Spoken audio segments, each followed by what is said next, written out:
Our next speaker is Benjamin Benus. He is an associate professor of art and design history at Loyola University New Orleans. He specializes in the history of modern art with a focus on 20th century graphic design in Europe and the United States. He completed his PhD in art history at the University of Maryland in College Park and earned a BFA and MS in art history from the Pratt Institute in Brooklyn, New York. His scholarship examines historical connections between modernist design and data visualizations. Benus is the author of Herbert Bayer's World Geographic Atlas and Information Design at Midcentury and co-curator of the exhibition Concept of a Visualist, Herbert Bayer's World Geographic Atlas, which opened in June 2023 at the Aspen Institute's Resnick Center for Herbert Bayer Studies in Aspen, Colorado. Benjamin's talk is titled Fostering a Feeling of World Community, Isotype and Map Design. Benjamin will be discussing the development of isotype and map design in atlas publications from the 1920s to the 1950s. Thank you so much. And I'd like to just begin by thanking everyone here at the Rumsey Center. It's absolute delight to be able to present here. I've made so much use over the years of all the materials that the Rumsey Center makes available online, and it's such a really important resource.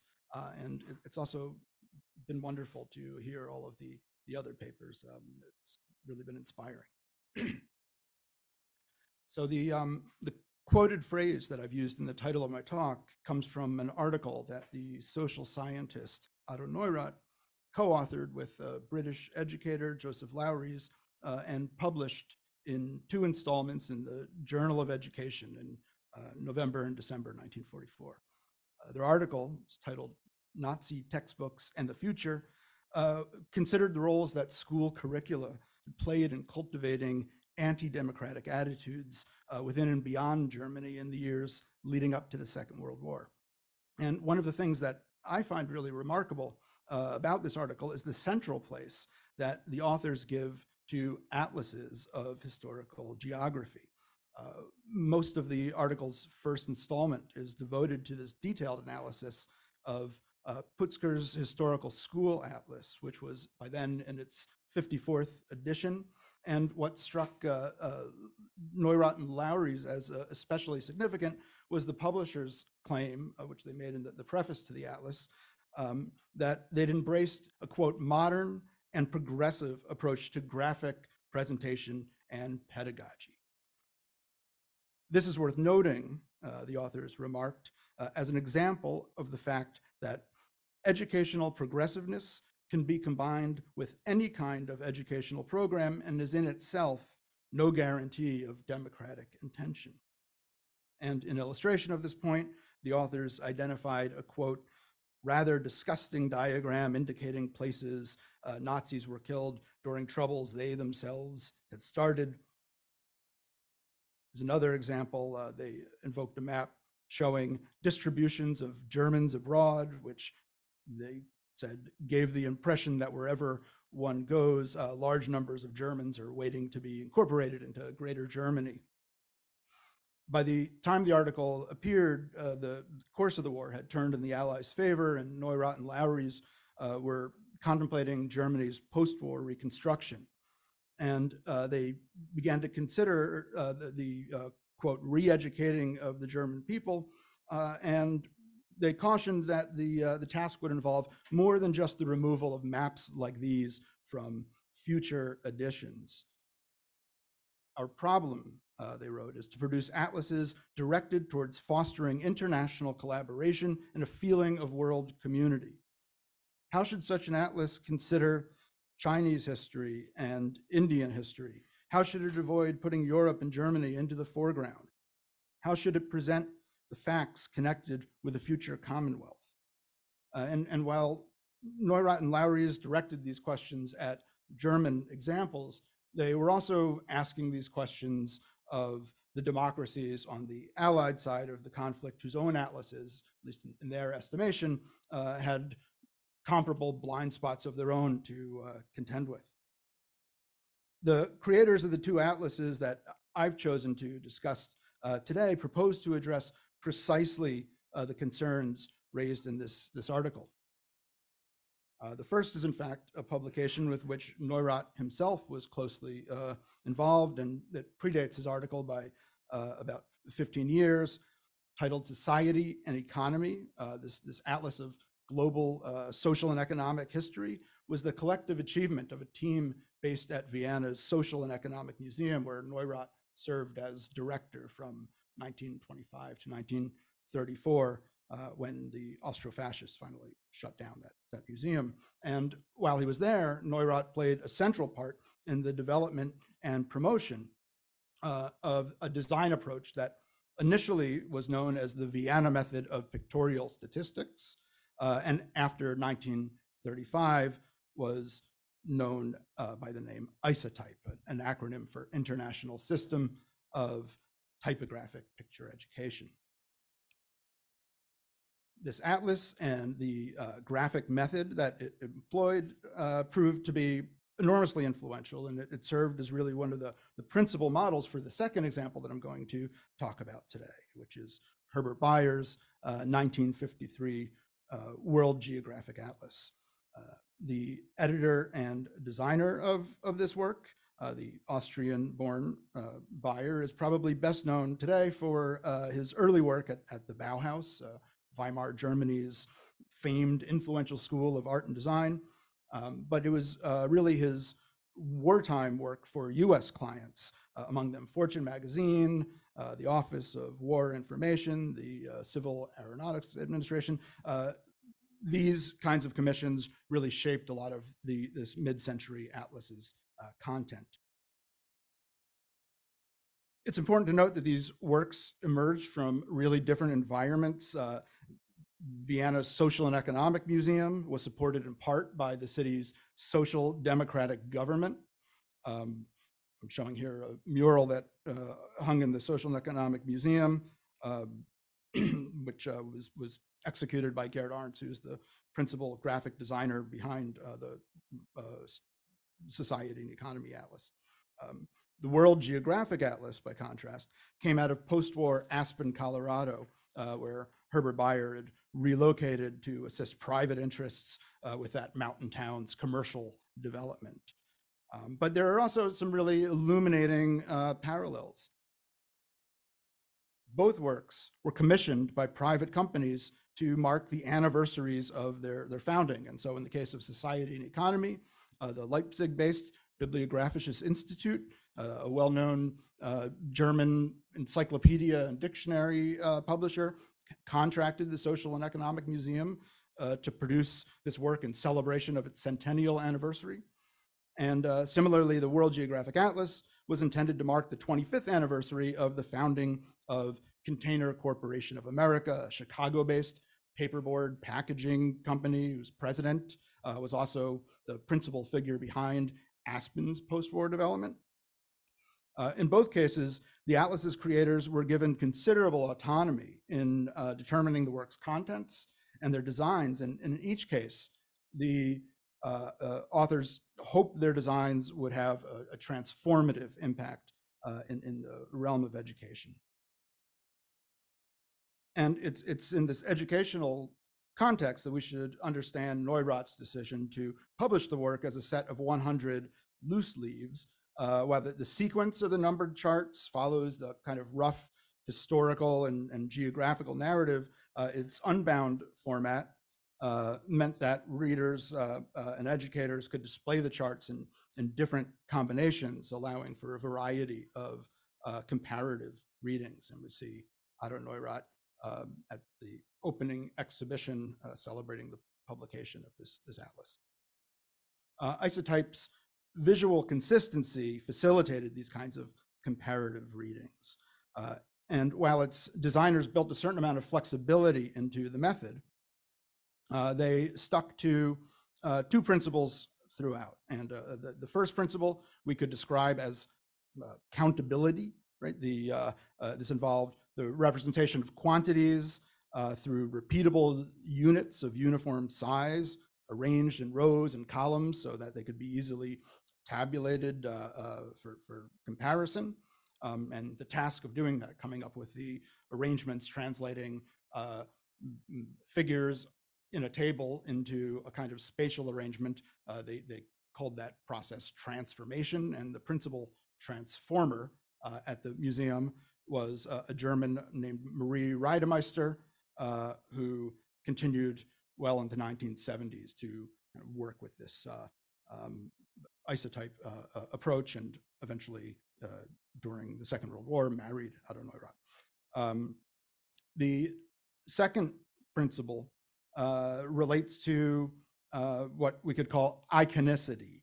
Isotypes designers preferred pictorial representation over the more abstract forms that are frequently used in data visualization, like pie charts and curves and bar graphs and so on.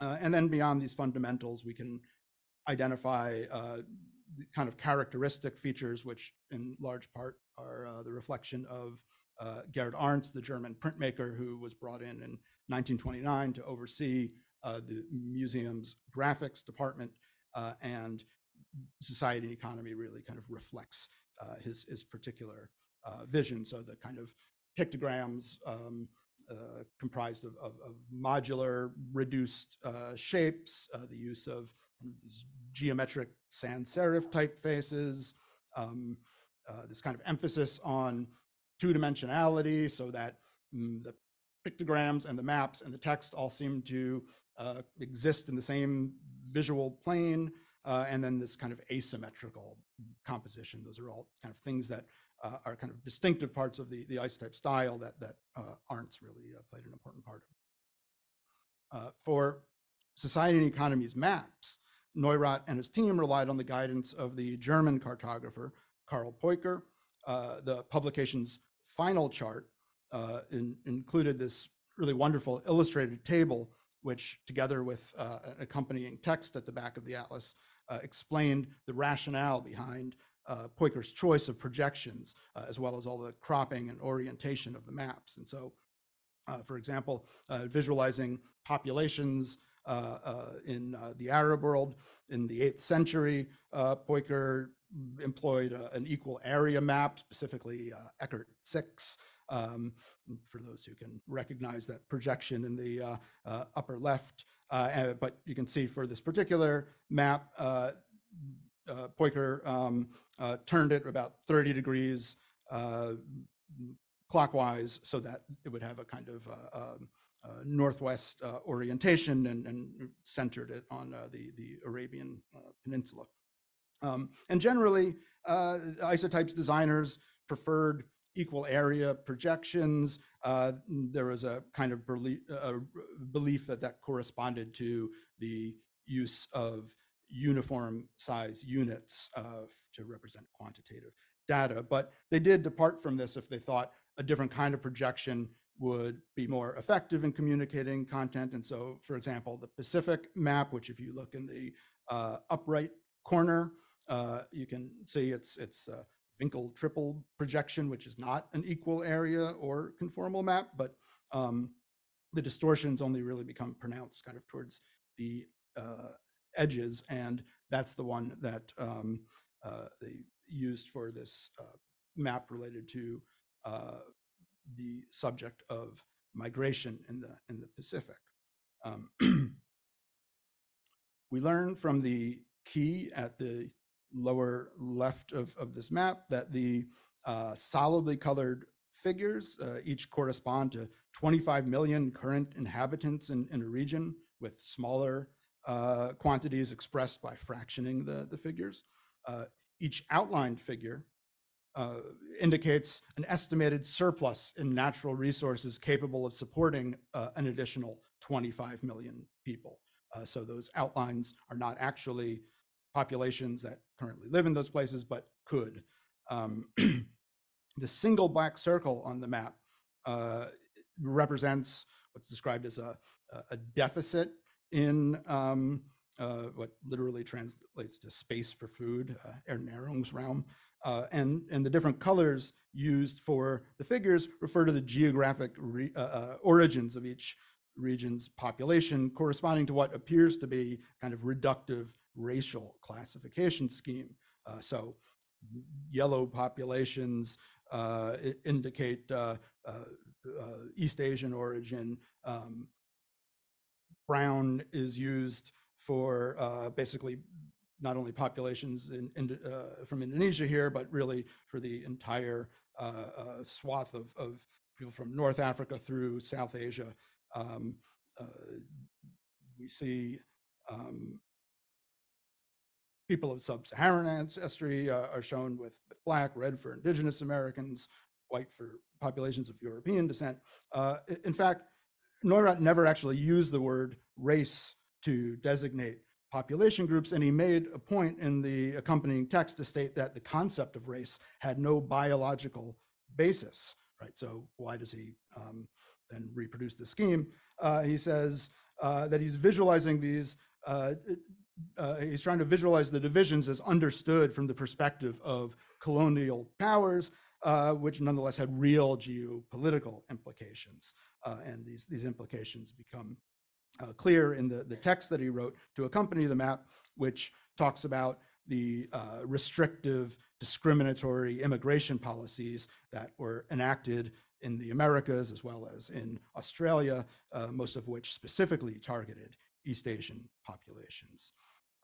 Well, the decision to color code the populations, I think, will probably appear to most of us as perpetuating the kind of pseudoscience that it intended to critique. It's clear that Neurath's aim was really to illustrate how individual countries' racialized policies had potentially destabilizing effects at a global scale. And I proposed as well that in shifting the color schemes from one chart to another, it serves to further underscore the kind of provisional and constructed character of these designations. And so the League of Nations chart uses colors to show membership or non-membership in that organization. And indeed, Neurath hoped that Isotype itself might come to serve a kind of similar unifying function as international organizations at that time, like the League, which he underscored in a 1936 English language account of his method called International Picture Language, where he expressed his hope that, quote, education by pictures in harmony with the Isotype system will do much to give different nations a common outlook.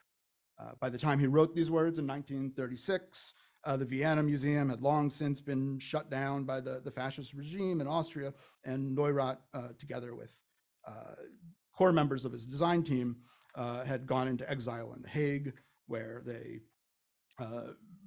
established the International Foundation for Visual Education and renamed the Vienna method Isotype.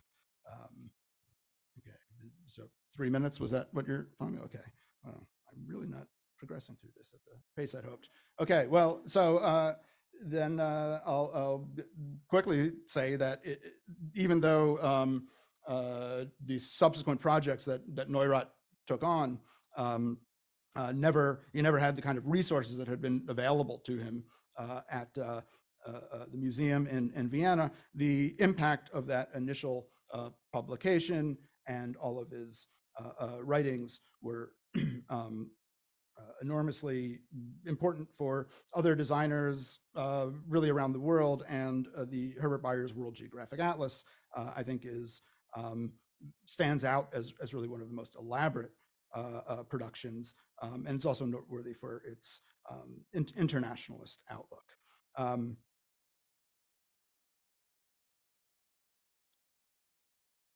I'll just run through quickly and say that Herbert Bayer didn't have a in-house cartographer like Neurath did, and so a lot of the maps came from Good's World Atlas. He collaborated with Rand McNally on the printing of the World Geographic Atlas, and they supplied him with these analytical world maps, which Bayer in turn augmented with Isotype, using this method to basically make what was less legible in the earlier charts. And so Just to show one example there, the top is from Good's World Atlas, where we have two registers showing area and population, but using basically the same graphic method to do it. And Bayer took the one register of that's divided up into area, and then used countable pictograms, and then these little area diagrams with dots to show density, and so was able to incorporate a whole bunch of other variables that weren't available in the first one. Okay, I guess I'll just kind of quickly go through, and the Denver Art Museum is this incredible resource in that it has all kinds of early page designs that Bayer created for the World Geographic Atlas. And one of the really interesting things that we see is how he's playing around with incorporating aspects of Otto Neurath's society and economy. Ultimately, this one didn't make it in, and I think one of the reasons for that has to do with Herbert Bayer's emphasis in the World Geographic Atlas on conservation of resources, and that really becomes a kind of central theme for the atlas. In this case, he's using Buckminster Fuller's World Energy Map, where we see basically these disparities in energy consumption and populations indicated by these red pictographic figures.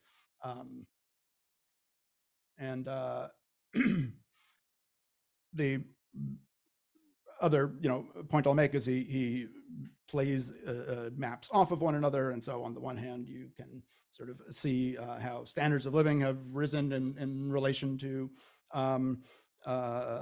energy production in North America, but then we also see the costs of it with what had been in the 17th century virgin forest stretching from the Atlantic to Mississippi, completely depleted by the time we get to the 30s and so on. Okay, I guess maybe the point that I'll just wrap up with, since I've gone over, is that I think there's a lot of debate about the claims that Isotype's designers made for the method, the idea that it was accessible, the idea that it could be international, the idea that by simplifying and rounding figures, people would be able to internalize general relationships, and that was a okay enough trade-off for all of the granular data that gets lost in that. But I think to the extent that these works do achieve some of their purported objectives, right?